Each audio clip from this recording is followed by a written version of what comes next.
Welcome to the December 2016 SpudShot. Joining joining me this month is Zephy. Hello. Space Java. Hello? Oh, sorry, didn't go through the first time. Alright. And Sani. Servus. And Zenkarn, but he's late, so we're starting without him. We'll see if he shows up later. And this is, we're playing the pay-what-you-want RPG Toypocalypse in the Toys Stand Alone. In a world much like our own, it's Christmas Eve at the McAllister household. The entire family has been out on vacation. Mr. Norman McAllister and Mrs. Mary McAllister, their eldest daughter Cynthia, the middle son Peter, and little baby Brienne. They'll all be arriving on Christmas morning to open presents. But in the meantime, the various and numerous toys of the McAllister family, well, they've been having a vacation of their own. When no one's looking, they come alive, and of course that means they've had the run of the house all week. It's been, non-stop parties all week throughout the McAllister residence, but the party is winding down, and a lot of the toys are, starting to miss their owners, in need of maintenance and care and attention. On early Christmas morning, around 2 a.m., there's one last round of celebrations, and then there will be a big cleanup effort before the family comes back home, because the house is a mess after the toys running it all week. Zephy, we'll start with your character if you want to introduce yourself. I'm playing Jezebel. Jezebel is a worn Jirachi plushie. Her colours have faded, her edges have begun to fade over the years. Originally belonging to the eldest of the McAllister children, being passed down over the years, now currently belonging to Brienne. Yep, and you are, belonging to the first child, you have a great deal of seniority over the other toys, so a lot of them kind of look up to you. Yep. Then there is Space Java's character. Buzz Lightyear to the rescue! Yeah, just literally Buzz Lightyear. He submitted Buzz Lightyear, and I accepted that. He submitted like 3, and I think someone else also submitted a Buzz Lightyear, but I kind of admire that you had the stones just straight up, this is Buzz Lightyear. Well, if it's gonna be a Toy Story, a Home Alone crossover. Yeah, that was how I pitched this. So tell us about your particular Buzz Lightyear toy. Well, he's got years of wear, but all his pieces still function, and he's in relatively good shape. So now this one, he doesn't believe that he's the real Buzz Lightyear, does he? No, this version has never suffered from that delusion. He's he's fully aware of his whole toy status, and always has been. That simplifies things a bit. Yes. And then there's Sani's character. Yeah, it's Blighty, the Blightbringer. He's quite new to the household, but he's mostly sitting down in a basement with the dad's toys. So, being like twice the size of everyone else, he has some influence down there. But yeah, as soon as he goes up the stairs, it's like, this is my stairs, and if someone wants to go by me, well, I won't see them. I won't see them anyways because I have no eyes. It's a big dragon monster thing. 2 front pincers, a big tail to grab things with, and some small legs for propulsion. Yeah, it's this big old insectoid draconic hellbeast miniature on a stand. The father of the family is big into tabletop and miniatures, and this was actually, sorry. I imagine like they all slide off of their stands when they are. They all slide off their stands. Around. Yeah, all right, yeah. That makes enough sense, I suppose. And tell you a little bit about the McAllister household. It's a kind of big 2-story building with a basement, kind of split by a central foyer and staircase. On the first floor, you have the kitchen and the dining room and the door to the garage on the left. side of the house, and on the right is the family room, a bathroom, and the door to the basement. In the back is the utilities and storage room, washer and dryer, door to the backyard. When you go up the stairs, the hallway splits into a T-junction, and on the left side of that is kind of the parent side of the house, the study, master bedroom, bathroom, and on the right side is the children's rooms, Cynthia's room, Peter's room, and then the nursery for Brienne. And all the toys in the house kind of come from various rooms of the house, but this vacation time with the family gun has been an opportunity for all of you to sort of explore beyond your usual places and sort of mingle and, I don't know, discuss gossip about the various family members and whatnot. Or just, stick to your own little rooms and whatnot. Because the boys just want to have fun. It's all we really want. Yeah. I also think that Blighty would have tried to explore the house, but yeah, he would have some scratches now, or some more scratches because scraped off paint because no eyes. There are walls he didn't know about. But he tried to mingle as best as he could. So your character is quite blind. Yeah. Comedically so. For a hell beast, yeah, comically. Well, yeah, that's what you get when you're a miniature that's supposed to represent something that sees without eyes, with a mental eye, and, well, you're just a miniature. So to talk about the Toy Apocalypse RPG for a second, the system is sort of set in, like, kind of a post-apocalyptic setting where the toys are all that's left, and it's this whole weird thing. But we're kind of going against that setting for a bit, and assuming that humans are still around, they're just not here right now. But every toy has a soul that is expressed with a stat called Pneuma, and every toy has also a morale stat that determines their ability to stay conscious, and then various attributes, and then facets, which are kind of flaws or whatnot, conditions that determine how they maintain themselves. Yeah, just it's an interesting system to read, but this is going to be our first time playing it, and not quite as it was intended, so we'll see how it goes. Woo! Yeah! So, there is, among other things, among the various many toys in the house, there is a small army of little, green army men, formerly belonging to the middle son Peter, but been neglected for a while. But they're kind of, sort of acting as the chaperones for all the partying and whatnot. Yeah, keeping an eye out in case someone comes up to the door, like to deliver a package or something. Awfully sweet of them. Yeah. Every time one appears, Jezebel is going to do a militaristic salute to them. Buzz will likewise salute them as they go by. Well, if Blighty hears them moving by, he will salute also, but otherwise, he will just continue on there. Yeah. One of them, a scout, kind of taps over to Jezebel, the Jirachi plush, and says, "Ma'am, there seems to be a situation. We need you upstairs." Okay, right away. She follows suit. And goes, "So what exactly is the situation?" as they walk. Well, the men stationed at the windows have noticed some suspicious activity outside on the street. It seems that a lot of the other homes on the street are also vacant tonight, and right now we think the house across the street is getting robbed. Any idea when they first arrived?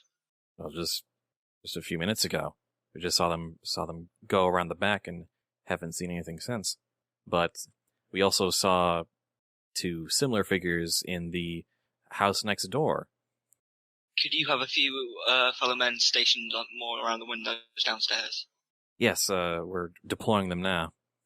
Thank you, soldier. He takes you up to the nursery, which faces the street, and the soldiers kind of form a chain so that you can climb up to the window. Makes things so much easier without hands. Yeah, you're kind of a plush. Your ability to grip things is a little interesting. With difficulty, Jezebel climbs up and looks out the window. and you can see a van, a suspicious looking van parked outside the house across the street. There aren't any lights on, but it seems that the front door is ajar. Do we have an Etch-a-Sketch toy kind of thing around? An Etch-a-Sketch toy? Yep. Yeah, you're in the nursery. There's one. Is the soldier beside me happen to have binoculars? Yeah, he's one of the. No, there's another soldier on the windowsill that is the binocular soldier. Soldier, are you able to get a visual on the front of the van, perhaps the license plate? No, the angle's not right for it. What's a shot? Besides, who would we tell that to? It's not like, unfortunately, there's not a landline in the house. True, but who'd steal the Etch-a-Sketch with, the license plate on? It would have been a neat idea if we could pull it off, but it also might compromise, our existence. Or at the same time, very, very stupid thieves. I suppose. What should we do if they come to our house, though? The McAllisters all have their toys packed away for Christmas morning. And of course there's Mr. McAllister's safe in the study, and then the jewelry collection in Mrs. McAllister's collection hidden somewhere in the master bedroom. Jezebel tries to bring her hands together into sort of like a clap, but it goes more of like a puff. Puff. Well, we can't get out what's already packed away. So, if we need to set up a line of defense, why not use the toys that are already out? Can we risk exposing ourselves, though? What if these thieves come here and then see us in motion? We set up traps before they do. Traps? While you're having this conversation, one of the toy cars with a face on it, that's been kind of listening in beneath the dresser, zooms out the door and goes to the top of the stairs and shouts down, "Hey everyone! We might be getting robbed!" And for just about everyone to hear too. And a lot of the other toys, these toy cars and dolls and animals and whatnot, they all start to panic. Buzz will quickly kick into action and try and calm the panicking toys down, calm them down and organize them calm them down, keep the panicking from breaking out of control and all that. Make a will check to see if you can kind of convince them to calm down. I got a 9.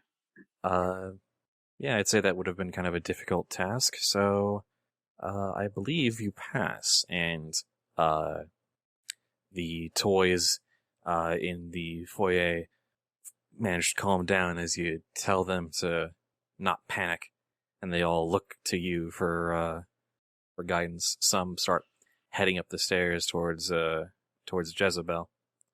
Right. Everyone stay where you are. I'm going to go talk to Jezebel. We're going to organize and figure out what we're going to do and what's going on. They all murmur amongst themselves, but Are there any other like NPC toys that might have any level of authority or seniority in the area? There's just that one Blightbringer that kind of seems to rule the basement. The toys are kind of don't have much need of authority. It's not like you're in conflict very much, and again, it's more of a seniority thing with Jezebel being near the top. All right.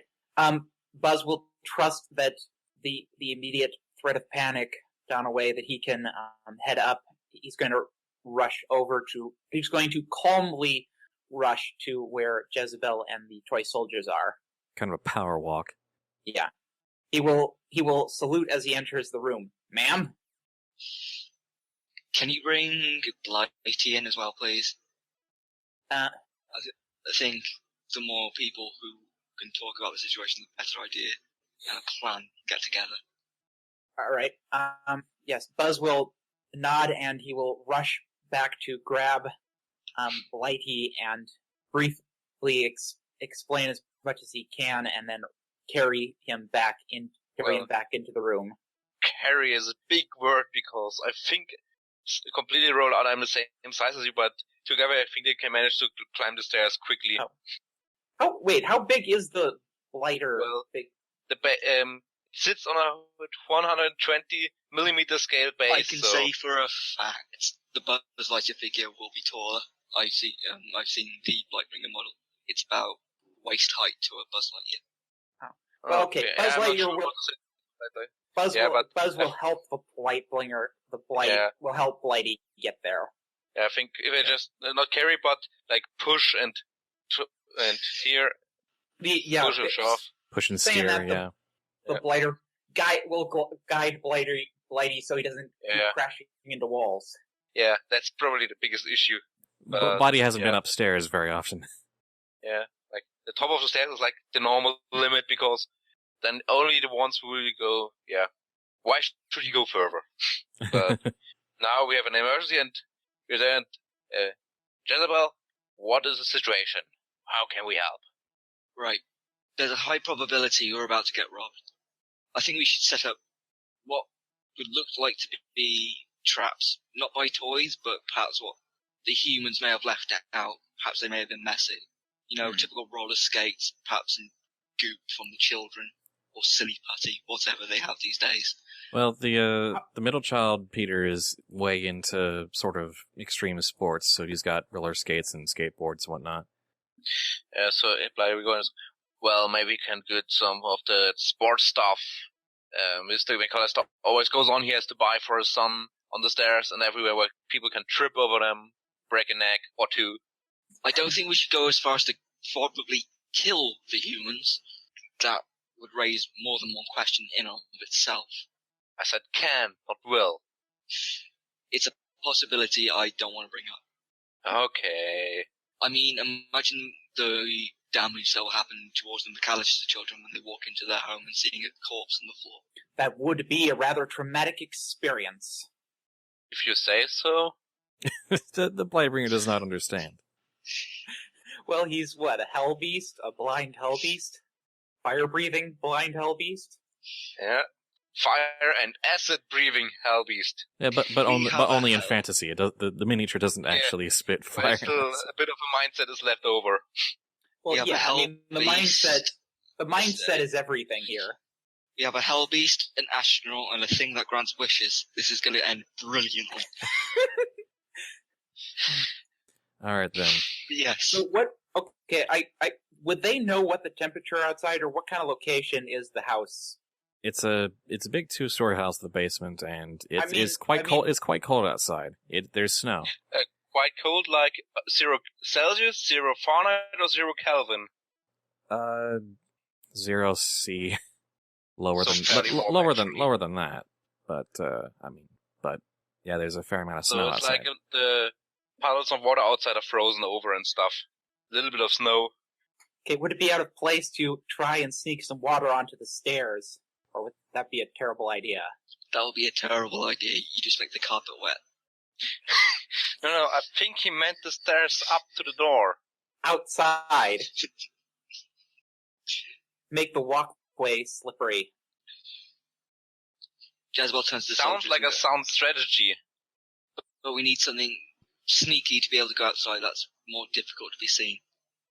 So, any idea what we can work with for not being seen? Well, I mean, Buzz is relatively white. That said,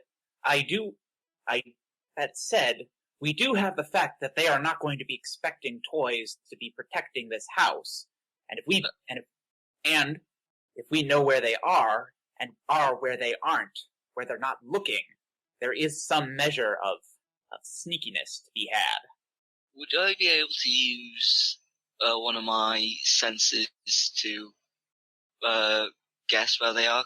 Because I do have psi sense. You do have a sort of ESP ability. Let's say. It really helps not to have a nose. Yeah, you gave up your sense of smell for that. Yeah, there's this the system Toypocalypse has this whole thing about there's the standard senses and then there's these special senses, or like being able to detect temperature, like electric fields, magnetic fields. Temperature. I just said I have no eyes. I didn't even take an extra sense for that. You do have the option. I went, well, I have no nose in this plush, and it does say that these extra senses aren't as good as the actual 5 senses. But I might as well have 5, because I have no nose. Alright, so make a cognition check, and it'll be fairly difficult. 9. Unfortunately, the thieves are just too far away for you to just barely out of your range to really detect where they're at yet. But you think if they got closer to the house, you might be able to track them a bit more easily. Fair enough. Was worth a shot. Well, they're not in range yet, or at least I can't feel whether or not they are. If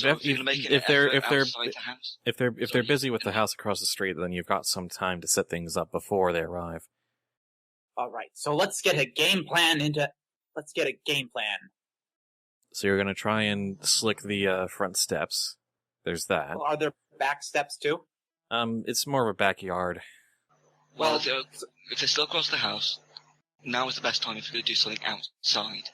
So if someone wants to try and make sure the garage is okay, someone make sure the front's okay, and some other toys make sure the back's outside's also protected, we at least have those areas covered. Yeah, let's go. But let's see who can go out without being seen, so we don't give ourselves away if someone happens to glance at the house. Like maybe call... The one who is going to have the most difficulty should go around back. I feel the ones around the front may need some help, so maybe 1 or 2 go, and we can delegate to somebody else to try and cover the inside and possibly the outside of the garage. But if you think I'm wrong on that, just say so. Yeah, you're probably right, but let's go downstairs and see what we can work with in sense of colors and stealthiness. Yeah, having them go downstairs so they can organize with everyone is probably a good idea. Agreed. How fast can Jezebel move? She can walk and run. Well, does she move very fast, or normal speed for a plushie toy? Well, I'm saying if they want to make it faster, Buzz can carry. Or how big is the Jezebel? Right now, the speed in this instance doesn't matter so much right now. Okay.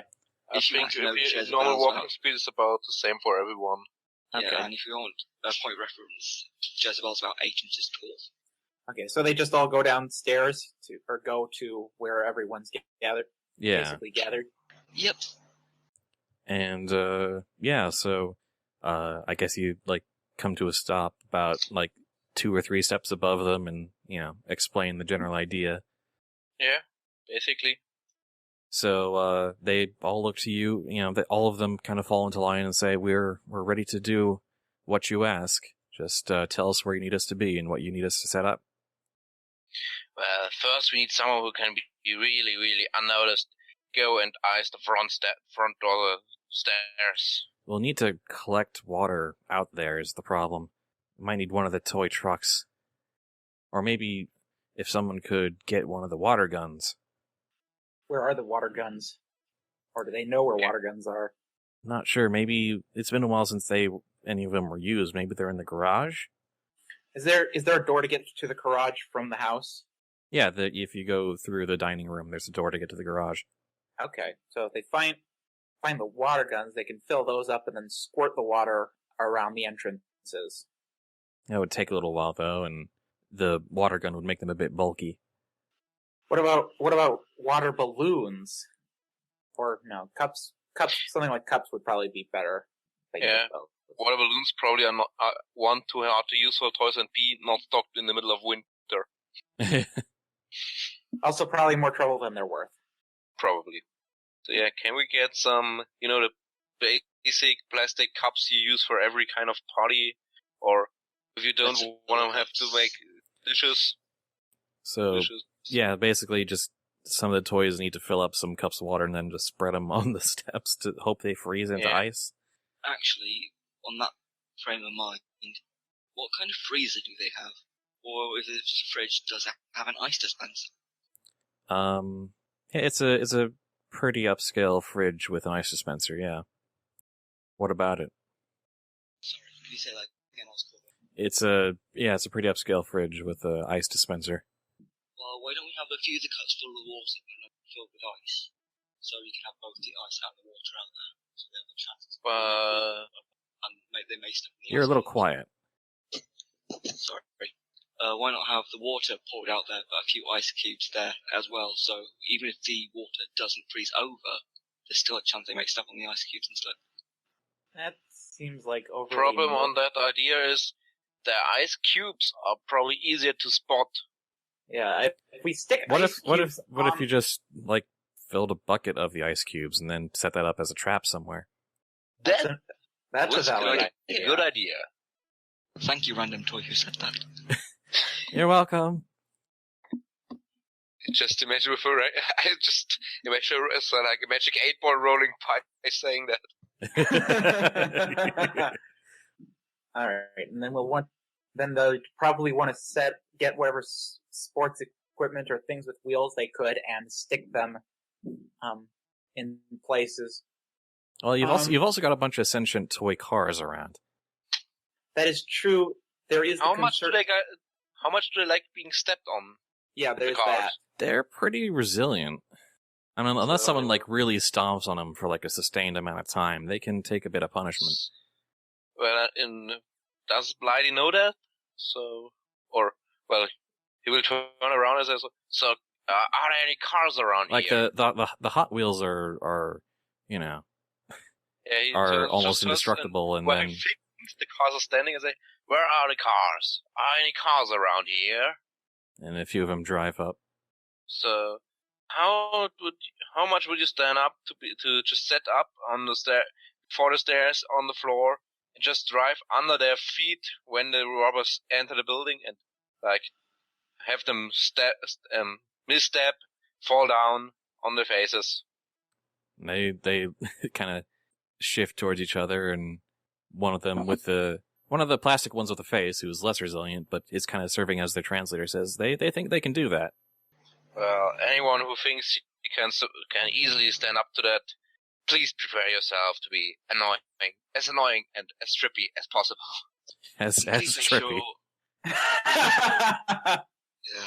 Please make sure it's the metal cars as well. We don't want to break any plastic ones. Yeah, it's only the metal ones who are really up for that. All right, so you've got some slippery steps. You got a bucket of ice. You've got underfoot cars. What else? We have some. Do you have any string? Actually, there's going to be shoes. Why not use shoelaces? You've got plenty of string. The mother, kind of knits as a hobby. Well, we can always set up little trip ropes around the area. But in what locations do you think? Like from room to room, or like what do you think? You don't want them to be spotted if you can help it. What color are the carpets? Well, I mean the house is dark right now. It's 2 a.m. Oh. Yeah, but like having a string that matches the carpet done over the carpet like as a tripwire. You know, something that would help hide them and hide these things if they all just shut down the fuse box and turned off the power to everything. So they couldn't turn on the lights even if they wanted to. Exactly. Right. That's an idea. You can certainly shut off does all any the... toy know where the fuse box is? There's an awkward silence. Thought so. Alright, somebody... all of you roll a cognition check to see if you can remember where the fuse box is. Nope, never seen that thing. 10. I got an 8. Both Jezebel and Buzz Lightyear know where the fuse box is. It's there's The main fuse box is kind of in the utilities room near where the washer and dryer are. How high up is it? You'd have to climb onto the dryer and then reach over to the wall. I think that's something that would. I mean, I imagine that'd be something Buzz could probably pull off if he set his mind to it. Probably. Yeah. I think out of the three of us, you're the most prepared to be able to do this, Buzz. I'm sure I have full confidence that you'll be able to do this. I believe in you. Where's teeny tiny Zenkarn when you need him? Well, he's up there still partying, not caring. Jezebel tries to give you a thumbs up, but then realizes she doesn't have fingers. So you're giving up a thumbs up to whom? No one, because she doesn't have thumbs. So who do you try to give one to? Buzz. Buzz gets what Jezebel is aiming for. All right, so you're gonna find and turn off the fuse box. You've got some slippery steps. You've got a couple of tripwires. Okay, do we have access to a workbench or workspace with some where we could spread some crawfeed made of nails? Ugh. Well, I was going to see about the possibility of making stuff on Legos, but they're wearing shoes, so they're going to be immune to that effect. Yeah, but if you have a tool shed and some tools and nails and stuff in the garage. That sounds a little gruesome. I'd rather not maim these people. I'd rather not have to describe people being maimed. I mean, having a nail stuck in your concussed maybe, but maybe not actual stabbing. Yeah, we can set up buckets or things of ice on the doors, so when they open doors, those fall on their heads. Yeah. But still, spreading Legos around this stuff sounds like an idea. I'm not sure, because if they're wearing... and fall on their face, that's really their face goes into Lego. Yeah, I mean, it's more like... Stepping on Lego thing only really works if you don't have something to protect you from the Legos, and if they're going to be wearing... That's not the problem. I don't think it's that bad, but... And what's more important is, have you ever tried to walk, even with shoes on, for a big pile of Legos? That thing gives and shifts like you don't expect it. It's especially if the surface below it is also slippery. It's a falling hazard. So like a carpeted floor. No, more like a linoleum or tile. Are there any marbles in the house? Do any of the kids does anybody own marbles? Yeah, the eldest has like a bag of marbles. Actually, do any of the kids also have any jacks? There's a collection of jacks in the nursery. So if you mix jacks and marbles, they'd slip on the marbles and then fall onto the jacks. That's gonna hurt. Okay, if you're using jacks, yeah, okay, yeah. Isn't it more or less the same as I just suggested without the pointy edges? Yeah, without the pointy edges, yes. Without the sharp points. Without the things that are expected to puncture the skin and draw blood. They're basically baby's first caltrops. I have never heard that description before, but I love it. Nature's caltrops. No, baby's first caltrops. Jacks. I know. Anyway. Yeah, so Jezebel's going to start making her way up to try and get the jacks and marbles. Do they know what items are likely to be high priority theft targets? There's a safe in the study. There's jewelry collection in the master bedroom. But there's also a bunch of Christmas toys hidden away in the family room. He's but on TV. How else do we watch WWE? This little plush Jirachi watching pro wrestling. I love it. Yeah. That makes sense. But yeah, there's the entertainment system. So okay. what if we were to stick some kind of very adhesive substance on the lock thing, the spin lock for the safe, so if they put their hands on that, it gets all sticky. You could definitely, there's definitely glue. Adhesive used, the adhesive the Mr. McAllister used to build his tabletop guys. WD-40. Yep, you can probably find that either in the basement or the garage. Then, I mean, the jewelry, they can maybe hide that somewhere better, so that's, just can't find that. It's already fairly with a jewelry shot. It's already fairly well hidden, I would say, but they'll probably have the diligence to search. Also, as a potential additional thing, once they're here, if someone were to sneak outside and like snip the wires to their vehicle so they can't escape in it. Yeah. The thing is, we want them to go, but not take any of the stuff. Well, they can still escape, but they'll have to escape on foot, and their vehicle will be left behind. If they have the vehicle to escape, they're likely to go. If they've robbed other houses and their vehicle is left outside of our owner's home, how bad do you think it looks upon our owners? Well, they haven't been here. The vehicle. How's the vehicle going to be linked back to the owners of this house?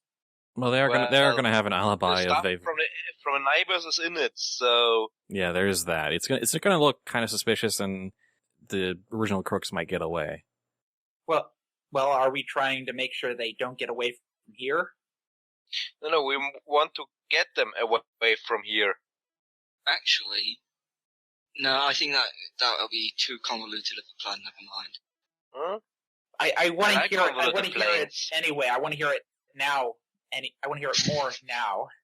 Well, yes, we could cut the things to stop it from moving. If we get someone more technical savvy, as soon as make sure that the engine doesn't turn over, but when they get into the van, none of you have really seen a real engine, though. Seen? I haven't even seen a car toy. He hasn't seen anything. And the car toys maybe aren't the most realistically modeled. They're just metal molds and. Or someone could, if we want to be real simple, somebody get out there and puncture all their tires. Somebody make sure the child lock stays on. And maybe puncture the gas tank or put sugar in the gas tank. You might be overestimating how much strength you guys have. Slashing their tires, puncturing the gas tank. That would be versatility stat, right? With a sharp enough blade, the tires can't be that tough to puncture, can they? Or are they? They should be. So we get an RV car, we type a knife on the top. Roll for automotive engineering. What? Thank you, Neek. Oh boy. Well, it's an idea to. There are several ways you could sabotage the vehicle, even as toys, and that's something to keep in mind. But you'll have to wait for them to actually move it over to your side of the street, probably. Can we just make it not stop? Cut the brake line? No, that was an in-character question. I mean, out of character. What? Out of character. I know that's a bad idea. I know that. Oh, but still. In character, that's the suggestion you make, that Blighty makes. Yeah. I can't stop addicted to this shindig. Blighty is hardcore. Well, he is a blind, fire and acid-breathing hellbeast. Suppose so. All ideas. Also, I'm fine with that. Butter up the doorknobs. Let's butter up the doorknobs. Yeah. Yeah. Okay. What's the doorknob? You want to what to the doorknobs? Butter up. Oh, butter up. Do you know who's capable of reaching that and also finding and melting some butter? We could spray, like... I imagine we've seen the thermostat. Oil over them. I was going to say, I imagine we've seen the thermostat before. Just turn the thermostat up a bit. Or would we want to turn the thermostat down? Or is the thermostat going to still be working after we turn off all the power? Probably not. Which means you won't have access to, like, microwave for melting butter. Well, we have... Haven't you tried the power off yet? It doesn't need to be butter. It could be any kind of cooking spray that's slippery. Olive oil? Or that. Yeah, or sunflower oil, or any kind of oil. All right. You can slip the doorknobs, although it probably won't take too long for them to, get around that and finally open them. But still some time. Yeah. Do it on the inside and the outside. And on the doorknobs to key places they're going to want to get to. All right. Also, if there's tape, we can hide tape in places they're going to step on that, and that's going to trip them up. We're doing an awful lot of tripping. Question: how do the doors open? Do they open inwards to the rooms, or do some of the doors inside the house open both ways? Yeah, they open into the rooms. So we could just jam. Well, I mean, the outer doors open out to the outside, but the inner. So we could jam a chair behind the office door to protect the safe, right? Or if worse comes to work, we find a pin or something and jam it into the front door. You want to try and bar the front door? No. I just don't want people I don't know coming into the house. Well, I mean, but like how and with what is more my question. Well, with what? Well, if the mother does knitting, she's going to have bobby pins, or we can use the hair needle. You want to bar the front door with a bobby pin? Well, I'm not sure you know how that works. Well, guys, I'm still suggesting that. Out of character, I know how it works. In character, magic. If we use the string, can we set up some sort of overly elaborate pull system where they open the door that pulls the string around things and like either causes something to whack them in the face, or like throws something at them, or any of that? Buzz, you can glide, can't you? I can fall with style. Well, that's something. I thought with your wings you could glide. It's a very heavy glide. I don't get much distance. These aren't very aerodynamic wings, and my jetpack has no real thrust. Well, maybe we have some bow or some toy bow or something that could, like, accelerate you. Because I was going with the idea of, why don't we try and attach something to the top of, like, a ceiling fan? That. Yeah, if they... Question, could they turn on the fan if we cut the wires? Well... Yeah, if you turn off power to the house, so you're not gonna be able to... Complete the trap, set down a tripwire, and once they kick the tripwire, it pulls the thing down. Yeah, or if you pull on the doorknob, that's the tripwire that sets whatever off. So we have, like... Well, still the question is... if we had a bucket, or a cup, or... Like, if we had a bucket, we could set up on a high plane. I have the feeling that the bucket of ice is already... far into this. Well, still the question is there, has any of the kids got a toy bow or toy crossbow could use to, like, launch some Legos at them? There's a collection of Nerf guns. Well, that would at least annoy them. Are any of them battery powered? Are there any of them what? Battery powered. Yes, some of them are. Are they fully automatic, battery powered? There is one Nerf machine gun. Let's set, well, guys, can we set it up to just fire at the door if the door's opened? That one really wouldn't do much damage, though, by itself. But it will distract them. Actually... distraction, that's not bad. Then we have something they could slip on directly behind the door, while they're covering their faces to not get darts in their eyes. Working off that, we use the fully automatic as a distraction, but if there's a semi-automatic battery-powered one, we use that to set off another trap at a distance. But you must remember, guys, I think you never heard those things. They are fucking loud. The Nerf weapons are loud, especially battery-powered. Especially if they're not just, like, stock. Step 1, buy a Nerf gun. Step 2, put a bigger battery in it. especially if they're modded, yeah. These ones are stock. Still, it would be better if you just loaded one of the non-battery powered to fire as a trigger, because that's more or less silent. Yeah, there are. I mean, it's a surprisingly elaborate collection. Do we have an action man or some sort of similar style toy? Question: are the Nerf guns also sentient toys, or are they just toys? The Nerf guns are just Nerf guns. They are not living. I'd imagine being a sentient Nerf gun to be an incredibly bleak existence. Well, not being able to talk, you just stare stationary forever. No, because I think the some with a bipod could crawl, like the Centurion or the Rhino Fire. They're not stock though; they're added on.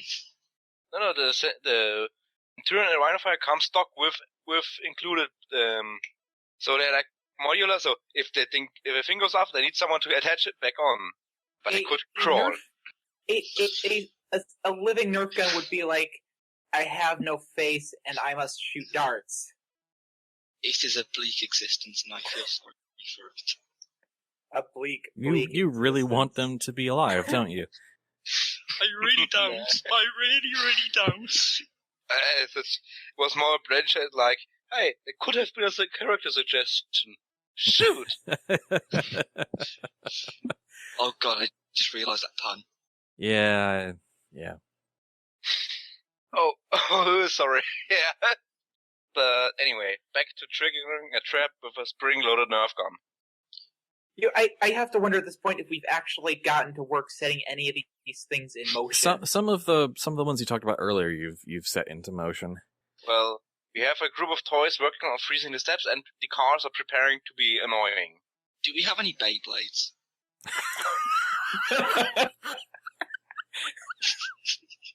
Yes, the middle son has a small Beyblade collection. Like it's only like 2.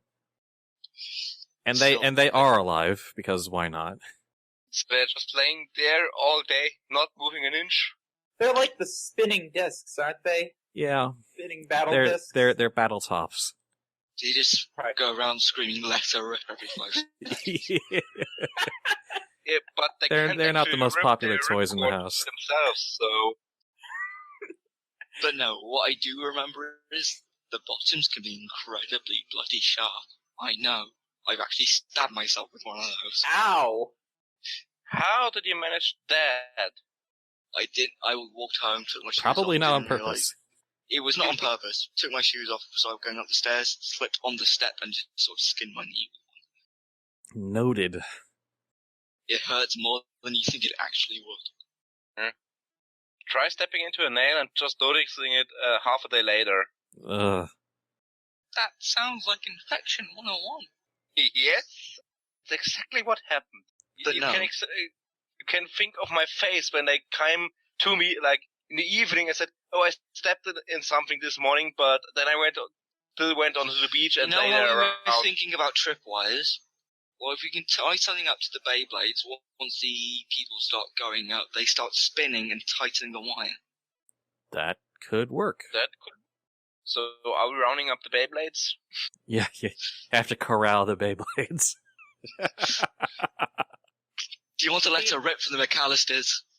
They don't speak, but they are, you judge by their spinning that they are super enthusiastic about this. So they're spinning, they're like, you could, fast, slow, fast, and then Morse code an answer. You could, they've got to be small enough they could be picked up if needed. Alright, here's what we're going to do. I'm going to give you guys a few more minutes to come up with more kind of brainstorming ideas. And I'm not going to ask you to, pick and choose, specifically, where to set these up. I'm going to just, let you keep your arsenal in mind, that I've been taking notes on. And, then we're going to kind of go through the thief infiltration, and you get to kind of basically respond with, no, but here, we set this up here, and kind of play that out. Sort of tower defense-y. Yeah. I'm out of sensible and or achievable ideas. Once they're inside, are we going to have someone sneak out to slash their tires? That's something you can set into motion once they're inside. When I woke up today, Well, I didn't expect what- you to be on that question, viable what truck. kind of knives do we have available or in our reach? Kitchen to do that? knives. Yeah, kitchen knives. Good kitchen knives, bad kitchen knives, great kitchen knives, sharp, not sharp. If we have kitchen knives, there's a sort of kind of cheap set in kind of in plain sight, but Those won't cut it. but Well, if we have there is a really nice set that is kept out of the children's reach. So, can we reach that? You'd have to see if you can climb up. That would be, Let's say that's intensity.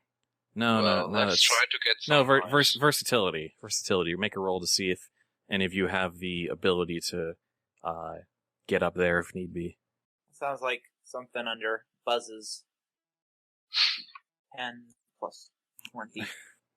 10 plus 2. You said versatility? Yep. So the plushie without hands can climb. Damn. Buzz, that's a critical success you just rolled. Dang right it is. So, yeah, you can get the whole set down and just like with like backflips and whatnot to climb up up to the counter, then like do a wall run on the fridge, then up to the higher cupboard, just swing it open with your body weight, and then tug down the knives with enough force they land perfectly on the little island counter. And So he which sticks one of the us- landing. And so, guys, we're gonna pick those with the pointiest points, so we can the tires are easier to stab. All right. The So sharpest, most cuttingest blade there is. No, the point. We need a sharp and fine point, because we want to stab in a tire. Those Stabbing knives blade. probably won't be able to slash it, but we can do stab into it. Jezebel will announce to all the toys who wants to go on a mission outside to do some damage to the perpetrators that are gonna try and enter our home. A squad comprised of a electric plastic car and a few of the toy soldiers arranges itself and volunteers. Is the toy car like some kind of military vehicle?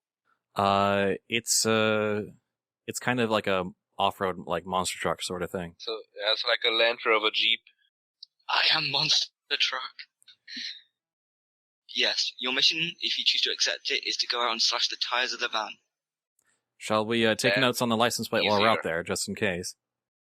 If you Yes. have time, but that should be a secondary mission objective. Roger. The Look on the mission, boys. through the windows, you see kind of lights flare as a car pulls up to your side of the street. Everyone, get into positions. Let's move! Donk. Blighty, if we move, Blighty just runs into 2 or 3 walls before finding some spot to hide. Somebody keep an eye on Blighty. Blighty. Blighty is just adorable in the silliest way. Yeah, that's You- what I you- thought of this character, like blind beast, but hellbent on murder and stuff, and runs into walls. You are the toaster from Old War Blues. Exactly, just as a toy. Kind of, yeah. All right. So you get to work and set up as much as you can. So, let's see if front steps got done. Oh wow! As you all get into position, you hear some very loud whoa outside the front door. So, is there someone there who can see what happened? Those of you in the rooms on the windowsills facing out towards the front, you can kind of spy two men dressed in heavy black. One kind of tall and lanky, the other sort of short and stout. We're And being robbed by the Mario Brothers. So what happened there? Did they fall? Did they break something? We're being robbed Calm down, He loved Hellbeast. My Wario and Waluigi. I wish I'd thought of that. Wow. Oh, if only. So, yeah, the taller one has, just slipped and banged their head on the railing next to the steps.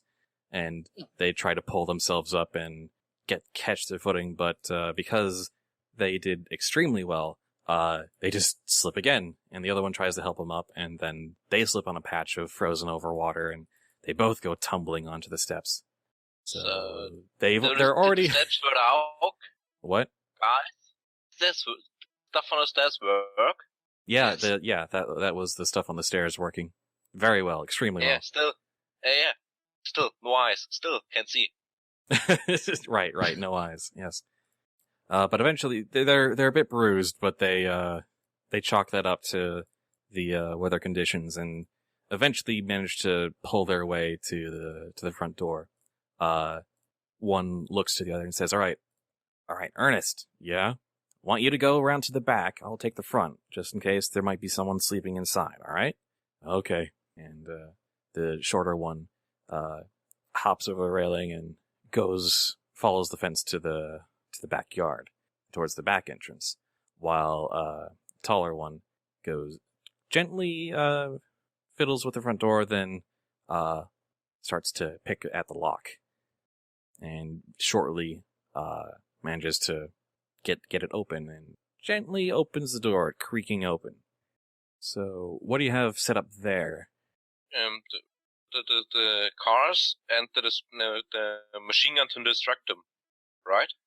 All right. Yeah, there's they enter, that pulls a string that activates the machine gun, and with the lights off, they'll be inclined to go to where the machine gun is, and they'll slip on the cars. All right. So as the tall thief opens the door, a string pulls. Actually, I'm gonna imagine it's not even connected to the door. It's just that one of the Beyblades notices and starts spinning to tighten the string connected to the trigger mechanism for the Nerf gun, and it whirs up and starts just shooting darts into this guy's face. Gonna throw some randomness into it. And when he's like, "What the heck is going on here?" They just kind of bounce off his chest, and he's kind of like confused, like, "What in the world is happening here?" And then he steps forward, and the cars trying to get under his feet in the dark when he's not looking, and he kind of stumbles a bit, like whoa, but he catches himself on the railing of the staircase, and he's like, oh, geez, what in the? And he reaches over and kind of fiddles with the Nerf gun and makes it stop. And he's like, well, that was weird. And while he's distracted, the cars just kind of quietly roll away. Should have greased the railings. Would have been smart. And from the back of the house, as the door opens there, it's like, hey, Tab, you alright? Yeah, just fine, Ernest. Did you not slip on the water and the ice in the back? Oh, that's right. You would have done the backyard too. He slips again and kind of lands on his butt, but that's about it. He kind of ends up crawling over to the door. It's like, ouch, not again. Crawl, door inside. And He's gonna have to sit down for a few days. Yeah, exactly. We've left our mark. He's got a bruised bottom. Sure does. So now he's the tall one's in the foyer, the short one's back in the utilities room, and they kind of both end up in the foyer and kind of meet eyes. And he says, "All right, I'm gonna check upstairs. You see if there's anything under the Christmas tree. All right?" And they kind of nod at each other and go their separate ways. And tall one starts to climb the stairs. I'd say on the step before reaching the top of the stairs, there's going to be some the jacks and marbles. If everyone else is okay with that. Yeah, I would have the marbles on the step, and then the jacks like on the next two steps and the floor,